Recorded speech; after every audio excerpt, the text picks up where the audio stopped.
Hi everyone, welcome to Appliance Advisers. I'm Francesco, joined by Dennis. Today we're going to talk about two unique brands again here. We're going to talk about AGA versus Lacanche, maybe a brand that we haven't spoken about a lot here.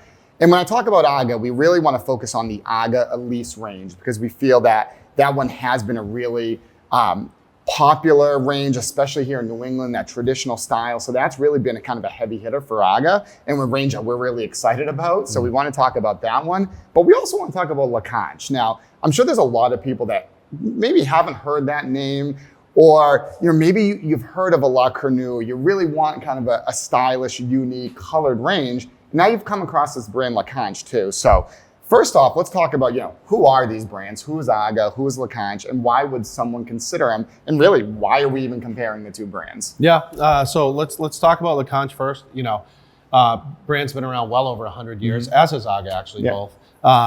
Really, originally made in France, and made in France today. That's kind of always been their thing. Whereas AGA originally was kind of engineered, invented in Sweden, and then quickly moved over to really and adopted into England in 1929. So just both, long-term companies that hand make and make these ranges. So kind of good heritage stories. Go to market very, very, very differently. And I think that's the big takeaway for me here. Stylistically, similar. And that's kind of what's exciting about the AGA Elise, because to this point, Lacanche was always put up against La Cornue, and there really is no comparison. I mean, a La Cornue in every way is a superior piece, and that's just factual. That's not our spin on it. It's true. But stylistically, while they both have unique trims and colors and kind of old world looks, a Lacanche customer necessarily didn't always gravitate to the La Cornue look. They had a specific look. The AGA Elise kind of dovetails into that very specific look, in my opinion. So let's talk about Lacanche. Lacanche has been a brand that's kind of been the bane of our existence for a while. And we say that not because we're not a dealer, because actually there's no dealers. Right. But it puts us in a very precarious situation as I guess you would say, kind of as an authority in the luxury space, at least for service and whatnot. And when customers do come in asking about that range, you're forced to tell the truth, which really isn't all that pretty. And it kind of sounds like you're just slandering, or not slandering, that's a hard word, but kind of being harsh on the brand because the brand is just, it's pretty. And that's really the person that buys it. It's a pretty range, and they've done a really nice job with that. For that one that truly cooks a lot, you got to ask, do you want the look, or do you really like to cook?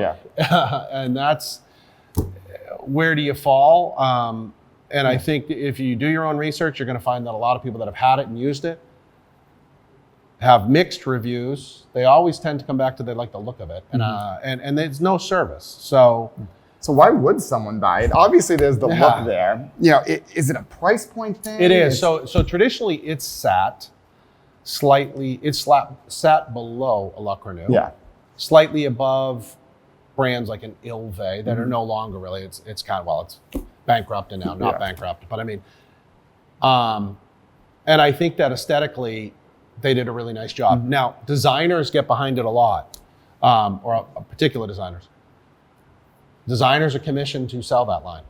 They kind of are the dealers. It's the only brand I know of that does it like that. So even if they, and I only learned that by researching it years ago. The designers will actually point that out in their blogs. They are paid a commission to sell it. So a lot of the times when you actually do the history on that and you read through it, the people that own them are the people that are designers that get considerable user discounts to put it in their home, and then have a vested interest in putting it out socially, because anyone that clicks on the link or refers to their blog post as a reason, they conceptually get some money from that. The service is really where it comes back to me. There is no service, and I don't care what anyone says. There's just not. And if you're considering buying it, call around, or at least in New England, there's not. You'll go to their locator, and they will say there's a bunch of servicers. Call that customer, call that company, call them all in your area, and ask them. Don't tell them you're thinking of buying what nothing. Do you service Lacanche, because we've done it. And with very few exceptions, the answer is, no, not really. Can't remember last time. We don't. Why? Oh, they show you on your dealer locator as a servicer, things like that. So you want to really be aware. And to kind of drive that home, it's always gone to market as kind of a drop ship brand, LTL, to your door type of range. And you're spending still a lot of money for the range. So while you're not maybe spending true Chateau La Cornue money, you're also not getting any of that quality. And certainly now you still spent good money. Yeah. So they actually have a whole page, and you can go to yourself, go to support on their website, go to how-to videos. I've never seen a manufacturer, not one, in 20 plus years of doing this, that shows videos for the consumer on how to repair their range. And there's not one video. Yeah. I mean, you basically are a service tech, and I will tell you this, if you can actually fix that yourself, we would love to hire you. Yeah, we'll hire all of especially you. with a high-end product like that. Yeah, not easy. And that's another thing. Like you talk about calling these dealers that are or servicers that are located on their service locator on their site. It's like, yeah, no, these like just because you can fix a GE range, like these things are so different than your normal kind of American style appliances too. Like you need a deal or servicer that has experience with these types of ranges. So it's not super easy for them. So just because they have experience with this range here, it doesn't mean they're going to have know how to fix that one either. So when you Google it, just cut through and read quick. Are they an interior designer? Are they getting a commission? Get to the real owners that really own them. And the best way to do it is not when they fell in love with how beautiful it was. It's the people that give a 1 year look back on actually using it. So the things that we hear about are very inconsistent temperatures on the top of the range. Like high is high and there is no medium or low. So super hot kitchens, on really high, not a lot of variable control. Usable space on top of the cooktops that are almost impossible to fit 5 burners or 5 pots or 6 pots. Ovens that are very inconsistent in temperature, cooking up and down. You'll read nightmares of people that actually, they send parts and how-to videos and want your plumber or your electrician or you as a homeowner to try to repair it.